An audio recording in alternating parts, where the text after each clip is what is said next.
आज सुबह से लगातार जब से खबरें आई कि राष्ट्रपति पुतिन द्वारा सैन्य कार्रवाई के आदेश के बाद रूस ने यूक्रेन पर ताबड़तोड़ मिसाइल हमले शुरू कर दिए। इस हमले से अब तक कई लोगों की मौत की खबरें आई हैं, कई आम नागरिक भी मारे गए हैं।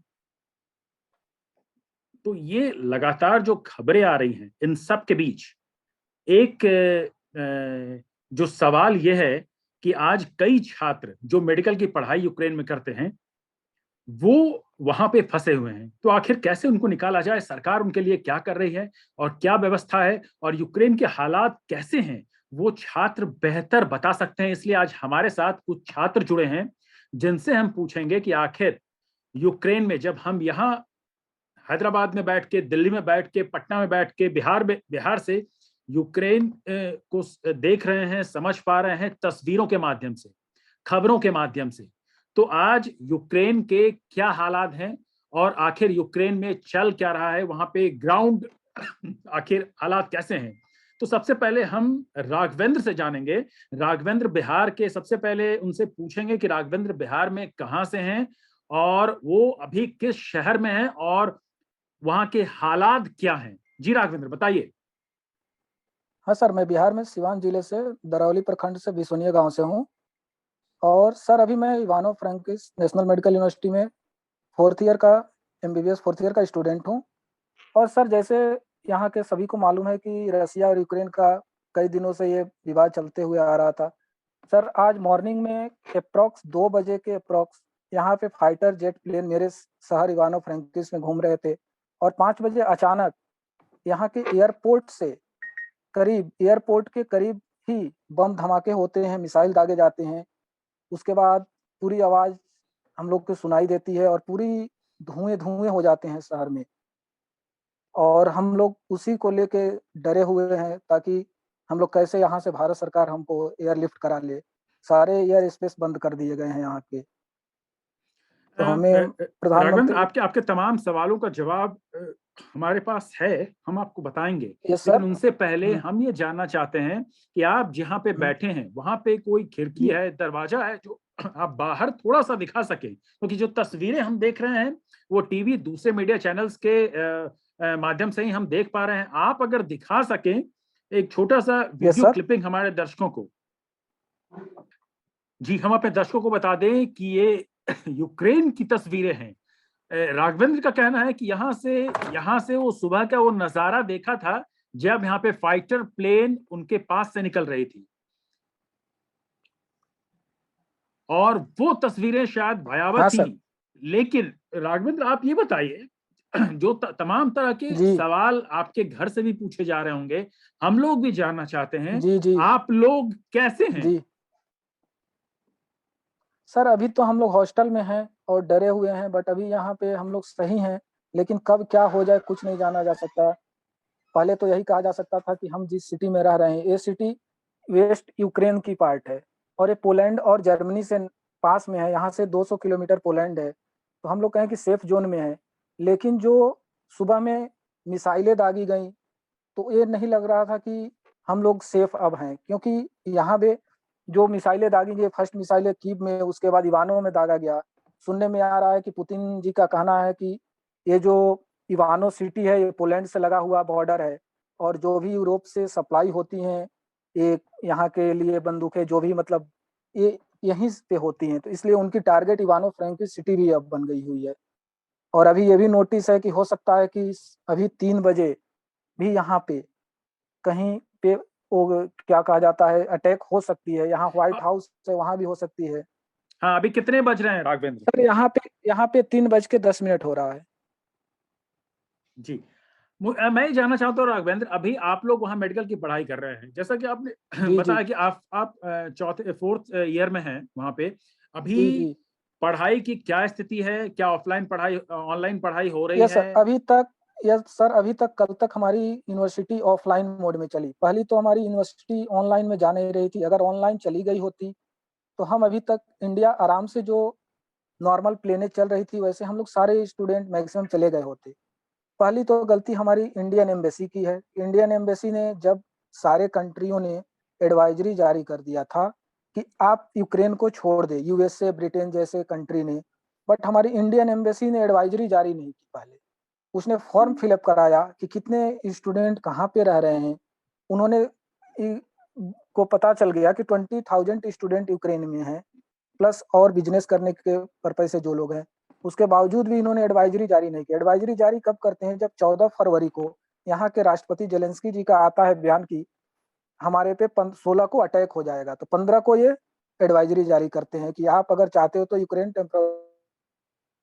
हमारी यूनिवर्सिटी ऑनलाइन मोड में नहीं जा रही है। और पहली बात, यहाँ अगर आप एमबीबीएस करते हैं तो हर यूनिवर्सिटी का एक रूल है कि आपको 100% अटेंडेंस चाहिए, नहीं अटेंडेंस देंगे तो आप फाइनल एग्जाम में नहीं बैठेंगे। तो हमारी यूनिवर्सिटी कल ऑफलाइन बंद की और आज से ऑनलाइन की क्लासेस स्टार्ट की, जबकि फिर आज ऑनलाइन की क्लास हमारी हुई। लेकिन सुबह में ये फाइटर प्लेन ने यहाँ पे मिसाइलें भी दाग दी। इससे हम लोग बहुत डरे डरे से हैं सर। हमको यही है कि एयरलिफ्ट करा लिया जाए जल्द से जल्द जैसे भी हो। एक बार फिर राशिद राशिद की तरफ लौटते हैं। राघवेंद्र आपके पास आएंगे। जिस तरीके से खबरें आप लोग हम लोग यहाँ से देखते हैं, लेकिन आप लोग बस आप उस शहर में हैं जहाँ से आपके आसपास मिसाइलें गुजर रही हैं, फाइटर प्लेन जा रहे हैं, धुआं उठ रहा है। तो रोजमर्रा की जिंदगी कैसी है, ये बताइए, ये थोड़ा समझाइए सर। जैसे रोजमर्रा की जिंदगी, यूआनो इतना शांत शहर है सर कि इसमें कुछ भी जैसे भगदड़ या होड़ हल्ला नहीं मचता है। लेकिन आज सुबह से उठते के साथ धुएं का अंबार एक देखने को मिला। जैसे कि जो फ्लाइट, जैसे रघुवेंद्र भाई ने बताया कि यहाँ पे अटैक हो गया एयरपोर्ट के साइड में।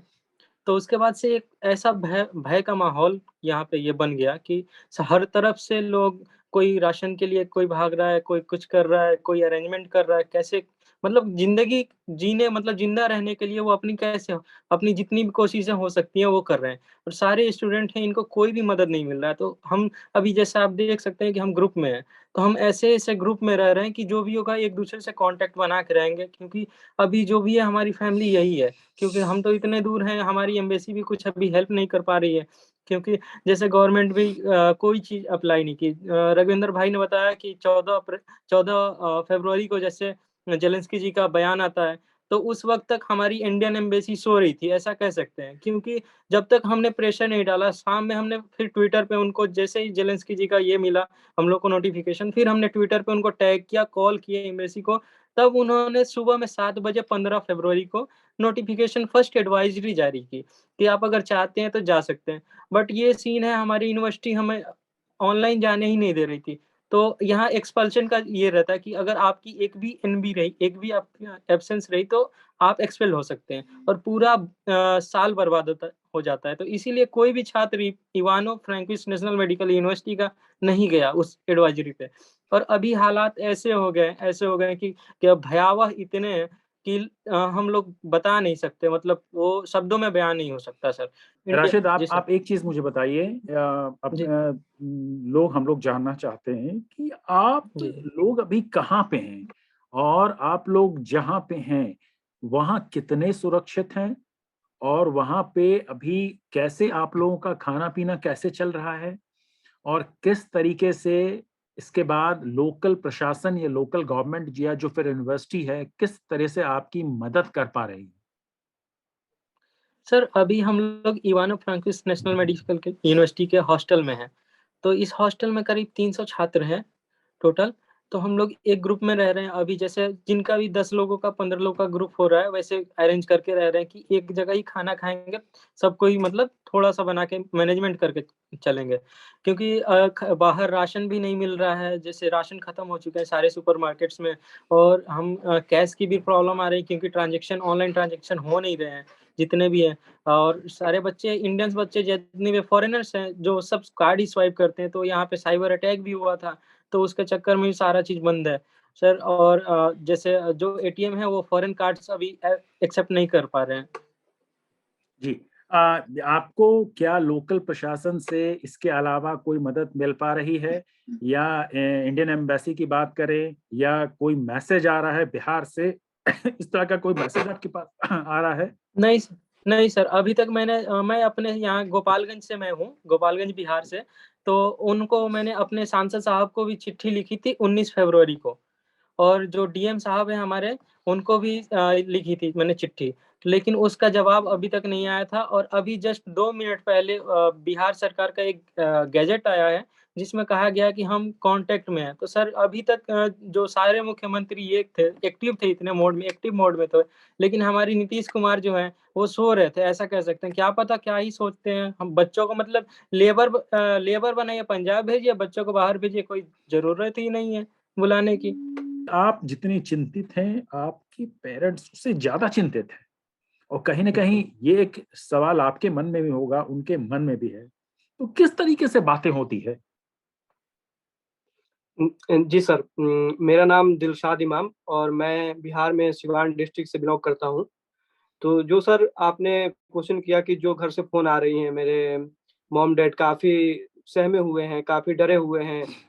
अम्मी फ़ोन कर रही हैं, वो रो रही हैं। मैंने उन्हें कितना समझाया कि अम्मी जिस रीजन में अभी हम लोग हैं, उनको मैंने अभी ये चीज़ नहीं बता रखा कि अटैक हुआ है। अगर मैंने उन्हें बता दिया तो वो और ज़्यादा डर जाएँगी।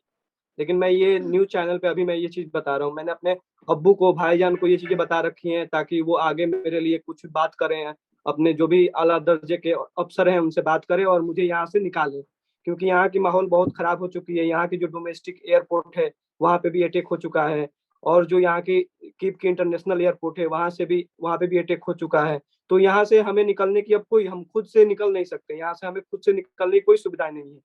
तो बस हमारी यही मांग है सरकार से कि हमें जिस भी तरह से करके दूसरे देश के जरिए, जो नजदीकी यहाँ के पोलैंड बॉर्डर है, उस देश के थ्रू हमें एयरलिफ्ट कराया जाए और हमें यहाँ से निकाला जाए, हमें अपने स्वदेश कुशल मंगल पहुंचाया जाए सर। जी बिल्कुल राघवेंद्र, एक चीज जानना चाहेंगे। जिस तरीके से आप जिस एयरपोर्ट की बात कर रहे हैं, चूंकि कीव यस इंटरनेशनल एयरपोर्ट है, वहां से सभी चार्टर्ड फ्लाइट और बाकी फ्लाइट्स आती हैं। तो जी जी आप जहां पे हैं, वहां से वहां पे पास में कौन सा एयरपोर्ट है? क्या वहां से भी इंटरनेशनल फ्लाइट मूव करती है? नहीं सर, यहाँ से कोई इंटरनेशनल फ्लाइटें मूव नहीं करती हैं, यहाँ से डोमेस्टिक फ्लाइटें मूव करती हैं। तो कीव क्योंकि ये कितना दूर है कीव यहाँ से? मेरे यहाँ से मेरे यहाँ से कीव की दूरी लगभग 600-700 किलोमीटर है। बिल्कुल। तो एक एक बड़ा सवाल ये है कि सरकार लगातार कोशिश कर रही है, और जैसा कि शायद आप लोग खबरों के माध्यम से देखते होंगे, फ्लाइट्स लगातार आ रही है। सरकार फ्लाइट्स को भेज रही है, इंडिया की फ्लाइट्स और दूसरी फ्लाइट्स जा रही हैं, और वहां से फंसे स्टूडेंट्स धीरे धीरे वापस आ रहे हैं। लेकिन हालात, उम्मीद नहीं थी कि इतनी जल्दी बिगड़ जाएंगे। लेकिन आज सुबह से जिस तरह की खबरें आई, तो वो खबरें शायद आप लोगों के लिए डराने वाली, या आपके खिड़की के बाहर जो जेट फ्लाइट्स या दूसरी फ्लाइट्स हो, या जो भी आप देख रहे होंगे आवाजें फ्लाइट्स की, या जो भी प्लेन गुजरता होगा, या जो भी धुआं वहां से दिखता होगा, या आप दूसरों के माध्यम से देखते होंगे या सुनते होंगे कि यहाँ पे हमला हुआ है, यहाँ पे इतनी मौतें हुई हैं। तो मैं आपको बताना चाहूंगा कि फिलहाल घबराने की कोई जरूरत नहीं है।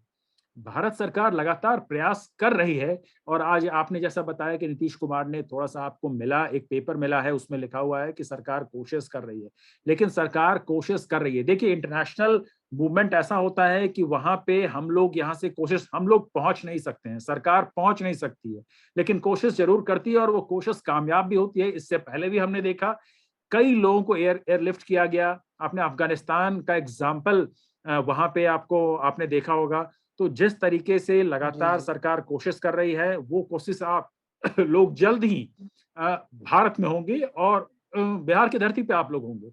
लेकिन विदा लेने से पहले मेरे कुछ सवाल और बच गए हैं। आप लोग कितने जी जी लोग बिहार से हैं वहां पे? सर, बिहार से अप्रॉक्स 4 से 5 हजार छात्र पूरे यूक्रेन में होंगे, और मेरे यूनिवर्सिटी में, इवानो फ्रैंकिस में, अप्रॉक्स 50 से ऊपर ही स्टूडेंट बिहार के होंगे बिल्कुल। मेरे यूनिवर्सिटी में खुद।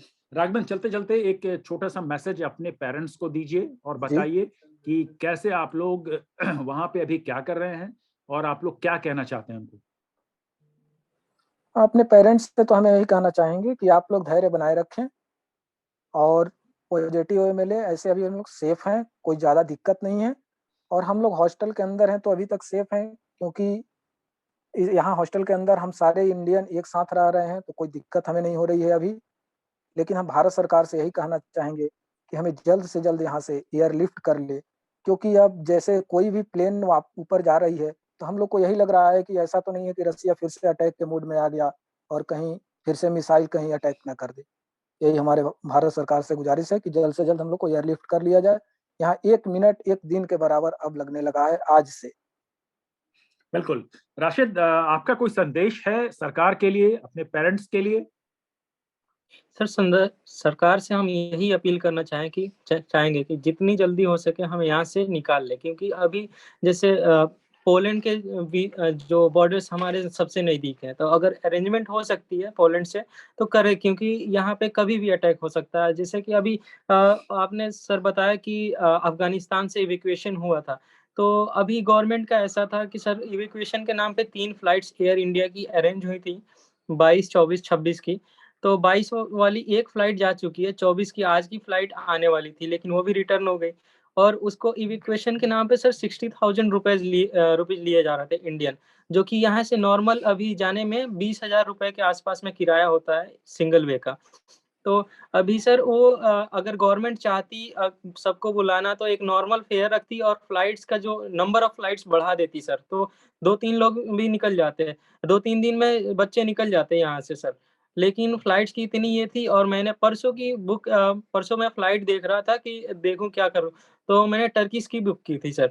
लेकिन टर्किश से ऐसा सीन हुआ कि टर्की का वीजा इंडियंस को नहीं मिल पा रहा है, तो हमें फ्लाइट्स वो भी कैंसिल करनी पड़ी, और वो उसमें हमारे 35,000 रुपए के आसपास में हमारे चले गए, वो खत्म हो गए। बिल्कुल हमें रिफंड नहीं मिला, वो नॉन रिफंडेबल था सर। तो अभी सर लगातार गुजारिश है जी सरकार से कि बस जी हमें इवैक्यूएट किया जाए यहाँ से, और हमें जल्द से जल्द अपने स्वदेश, अपने माँ बाप के पास लेके जाया जाए, क्योंकि माँ बाप रोते रोते फोन कर रहे हैं अब, क्योंकि किसी के भी औलाद के साथ ऐसा हो जाए, अगर औलाद खो जाए तो समझ रहे हैं सर कितना दुख की बात है वो। बिल्कुल। जिस तरह से हमारे दर्शक देख पा रहे हैं कि लगातार आपको यूक्रेन और रसिया में जिस तरह से एक युद्ध की स्थिति, न कहें युद्ध छिड़ गया है, और जिस तरीके से लगातार बच्चे फंसे हुए हैं यूक्रेन में, वहां पे हजारों की संख्या में छात्र पढ़ते हैं। बिहार से अकेले 5 से 6 हजार छात्र, जैसा कि राघवेंद्र और राशिद बता रहे थे। और जिस तरीके से ये यूनिवर्सिटी में फंसे हुए, वहां भी बिहार के छात्रों की काफी ज्यादा तादाद है। सिर्फ बिहार के ही नहीं, कई दूसरे प्रदेशों को भी छात्र फंसे हुए हैं। ऐसे में लगातार मोदी सरकार और नीतीश कुमार लगातार आज से एक्टिव कहीं ना कहीं हुई है, नीतीश कुमार सरकार, और इन लोगों के पास मैसेज पहुंच चुका है। और ऐसे में उम्मीद रखिए कि सरकार आप लोगों को वहां से इवैक्यूएट करेगी। और इस उम्मीद के साथ हमारा इस बातचीत का सिलसिला खत्म होता है। फिलहाल आपसे लगातार हम लोग बातचीत करते रहेंगे और वो मैसेज आप लोगों तक पहुंचाते रहेंगे कि फिलहाल क्या स्थिति है। जी सर। धन्यवाद।